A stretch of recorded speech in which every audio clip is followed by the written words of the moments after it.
Tell us what it is, because you're very vague and you're letting Blake use this as a way to make it sound like Justin's this impossible, disgusting, abusive person. Many assumed Blake Lively's mystery witness would finally pull back the curtain on the alleged turmoil surrounding ** It Ends With Us star.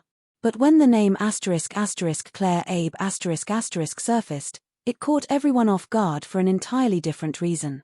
The unsealed document tied to Blake's legal filing didn't mention that movie at all, it pointed to a separate production entirely. That twist leaves a major question hanging. If the supposed misconduct took place on another set, what purpose does it serve in this courtroom battle? Talk about who Claire Abe is and what the actual, accused, I don't even know what the accusation is.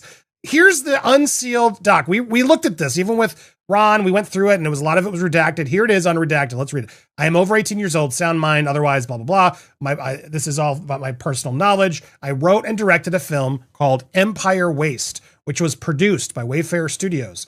Justin Baldoni, a founder of Wayfarer, was a producer. As part of my work on Empire Waste, I had repeated negative interactions with Mr. Baldoni and his associates, including verbal abuse by Mr. Baldoni. I asked Wayfarer that Mr. Baldoni not be permitted on set during the majority of production as a result of these experiences. Empire Waste was set to be released in the fall of 2024. In August of that year, as a result of my experiences with Mr. Baldoni and ongoing press coverage related to Mr. Baldoni and It Ends With Us, I requested that he not be involved in Empire Waste's marketing or public relations efforts. Wayfarer agreed to my request. Less than a week after reaching that agreement, I was contacted by the assistant to Steve Sarowitz, the co-founder and co-chairman of Wayfarer, to schedule a time for me and Mr. Sarowitz to speak. Mr. Sarowitz's assistant did not identify a topic for the meeting. I feared that Mr. Sarowitz wanted to discuss my recent request relating to Mr. Baldoni. Worried that Mr. Sarowitz might pressure me to abandon the prior agreement that I had reached with Wayfarer, I recorded. When the internet discovered that Blake Lively's secret witness wasn't a cast member from ** It Ends With Us*, but filmmaker ** Claire Abe ** everything stopped.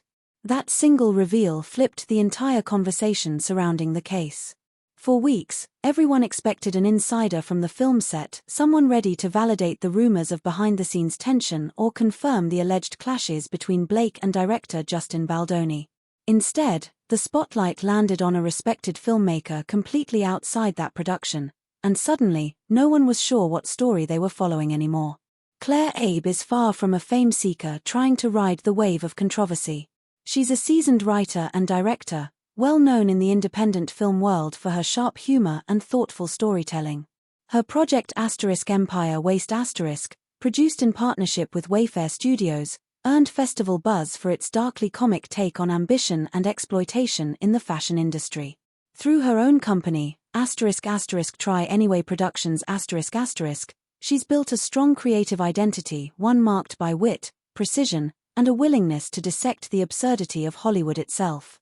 Audiences online might even recognize her from YouTube, where her short films about show business culture have gained loyal followings.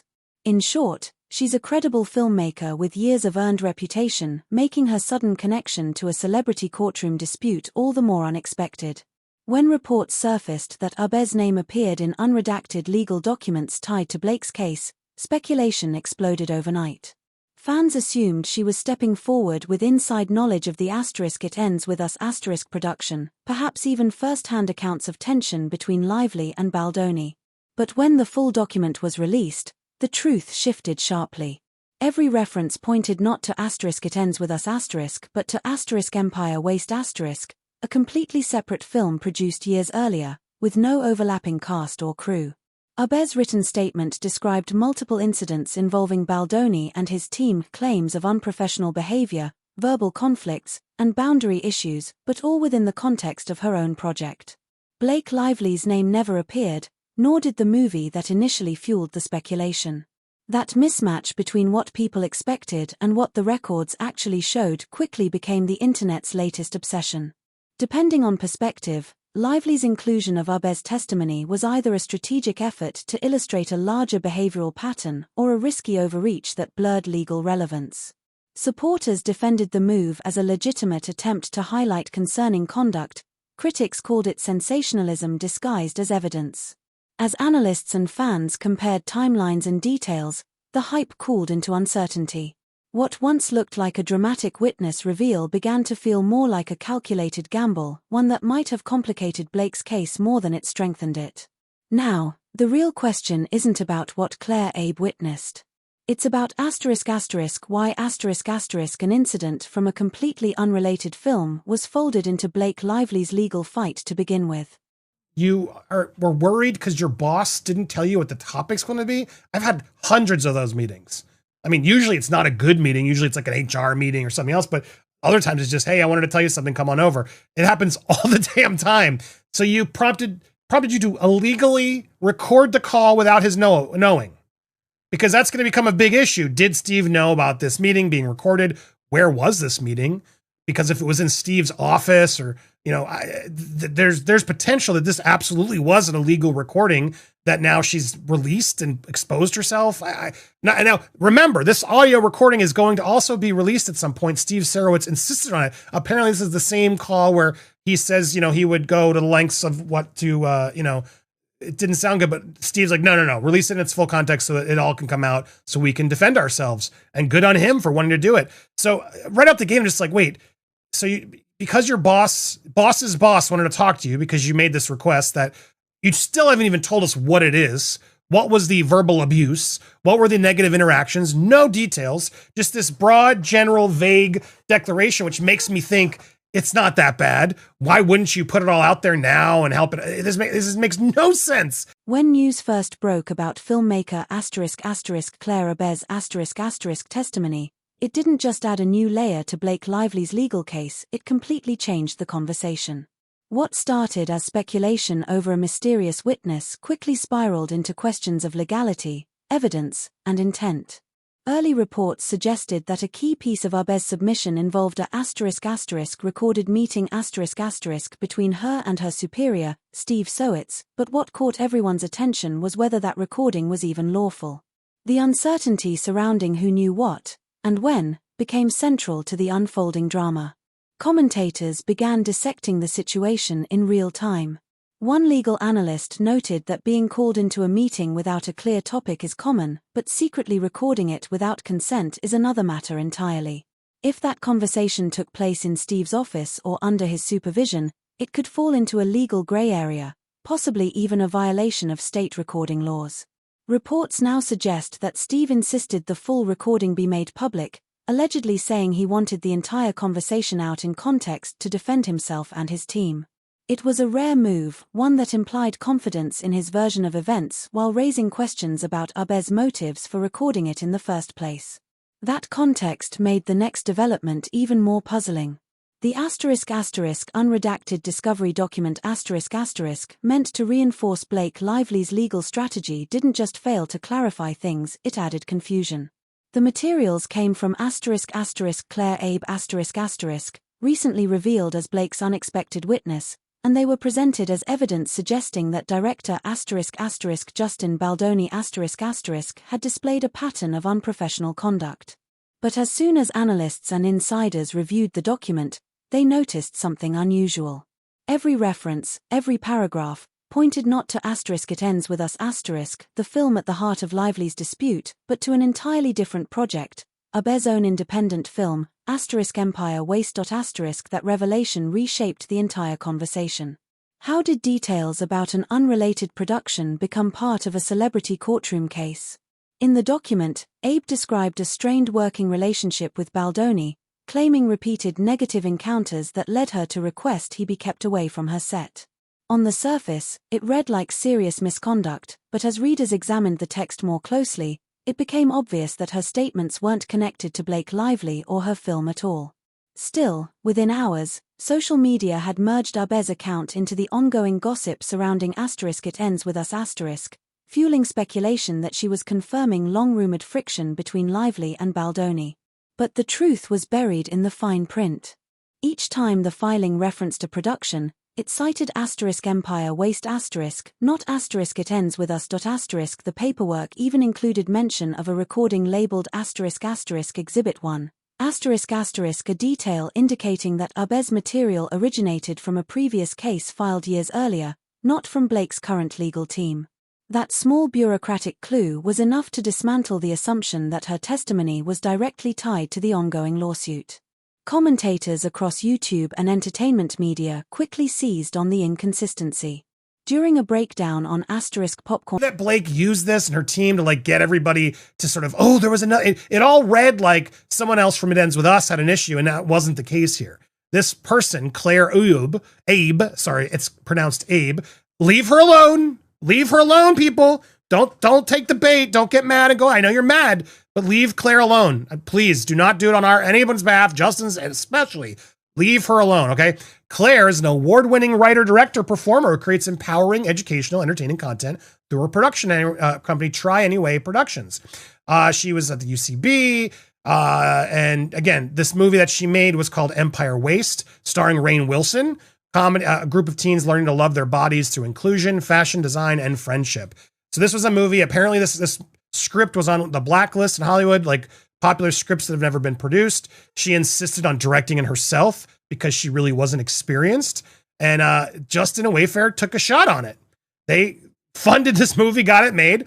And apparently it was so bad that she's now teamed up with Blake Lively to speak ill on Justin and everything else. It better be worth it, Claire. It better be bad. Because if you just had some like frustrating experience on set due to a lack, I don't know, creative issues, whatever it was. Before anyone connects Claire Abe's name to Blake Lively's legal turmoil, it's worth revisiting what actually happened on Abe's own project.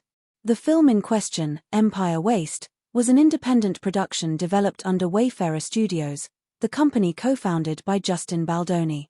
The script, once featured on Hollywood's famed Blacklist, explored themes of identity, body image, and self-acceptance, attracting both critical interest and familiar faces like Rainn Wilson, who gave the project a mainstream boost.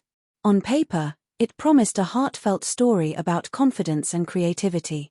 But Abe's later statement painted a very different picture behind the scenes. According to her account, Empire Waste set became a breeding ground for tension between her and Baldoni's producing team.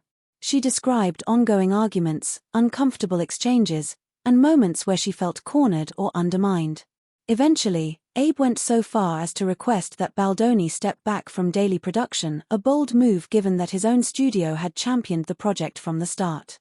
What began as creative disagreements reportedly evolved into a power struggle over who truly controlled the film's artistic direction. As frustration built, Abe escalated her concerns to Wayfarer's senior staff, leading to a meeting that would later sit at the center of her official declaration. She said the meeting's vague setup left her uneasy enough to record it, wanting a verbatim record of what was said. That decision would soon spark its own firestorm.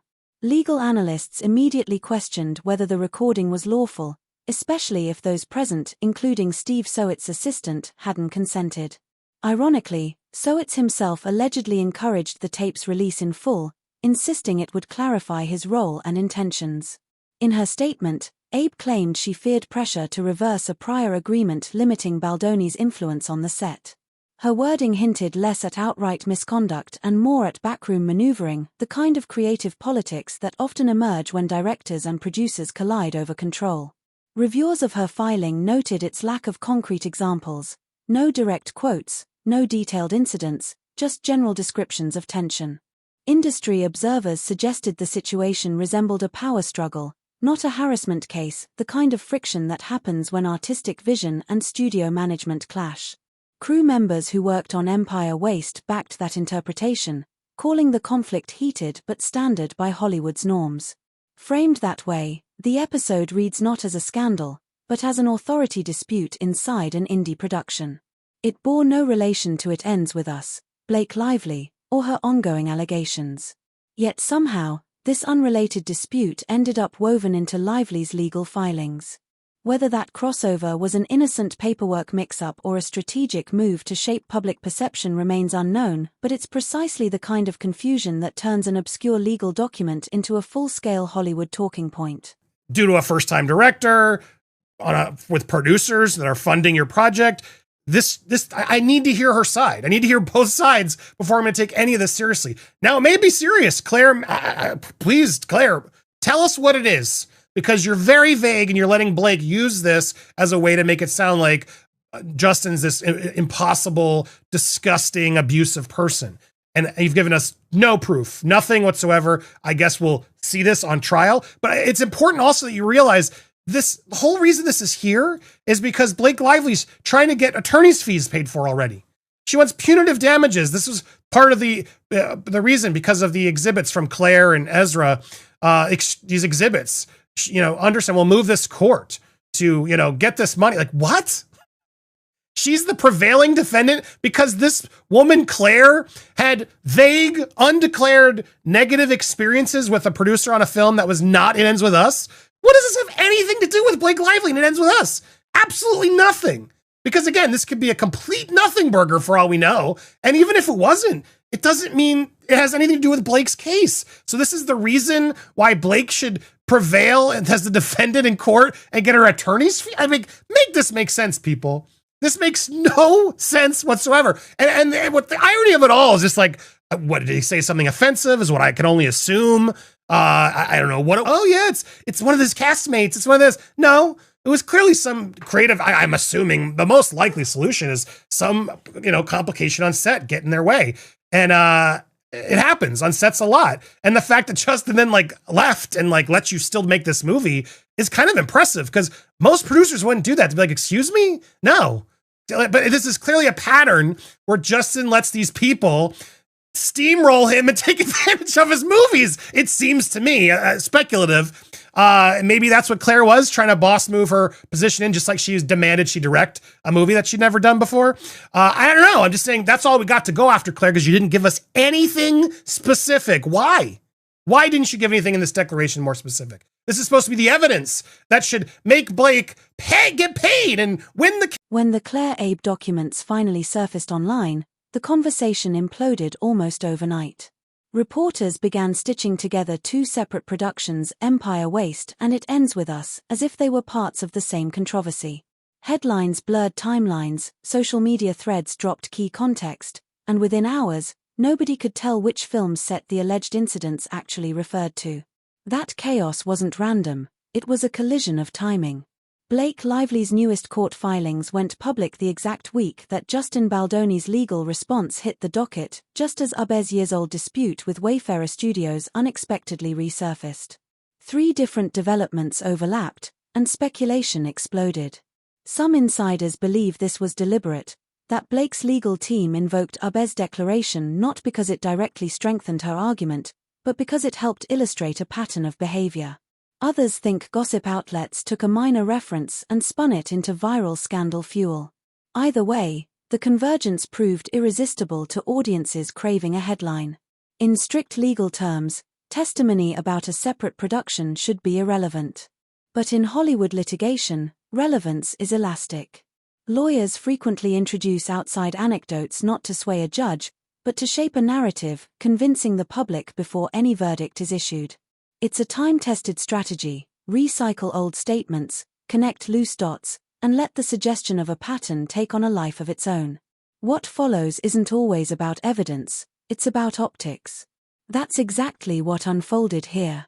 Abez's declaration, in reality, stemmed from a different studio, a different management chain, and an older timeline.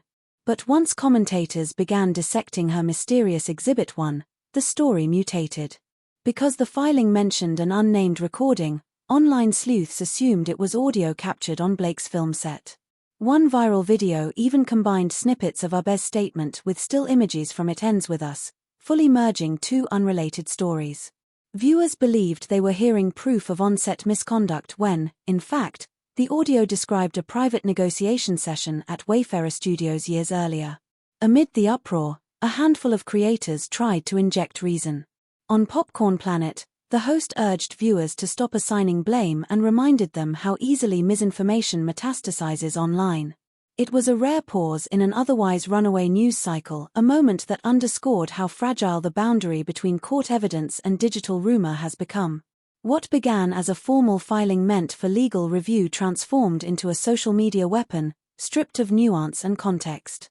By week's end, the evidence that had supposedly incriminated Baldoni wasn't connected to Blake Lively's movie at all. It was an old workplace dispute, recycled and reinterpreted until fact and fiction blurred beyond recognition. The fallout didn't just reshape perceptions of both stars, it revealed how swiftly modern publicity machinery can turn paperwork into public judgment.